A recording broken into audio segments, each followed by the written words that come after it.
नमस्कार मित्रांनो, मी विशाल सांगोलकर तुमचं यूट्यूब चॅनलवरती मनापासून स्वागत करतो. मी 2 दिवसात यूट्यूब चॅनल सुरू केलं आहे. माझ्या मित्रांनी ते सुरू केलं आहे. त्याच्यावरती संजय करडे दिग्दर्शित कस्तुरी ही मराठी शॉर्ट फिल्म लवकरच तयार करत आहेत आणि मी पहिल्यांदा त्या शॉर्ट फिल्ममध्ये काम करतो आहे. तरी नक्कीच शॉर्ट फिल्मीचं तुम्हाला गाणी रेकॉर्डिंग आता 15 तारखेनंतर येणार आहेत. आणि दुसरी गोष्ट म्हणजे आपण सर्वांनी त्याला भरभरून दाद द्यावी आणि खूप प्रेम करावं त्या सिरियलवरती. जवळ 1 वर्ष ही सिरियल चालू होणार आहे.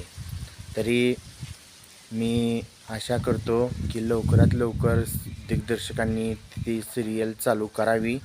त्यामध्ये अनेक प्रकारचे नवीन कलाकार आहेत, ह्यापैकी मी एक आहे. तर नक्कीच आपण भेटू सिरियलच्या माध्यमातून. धन्यवाद.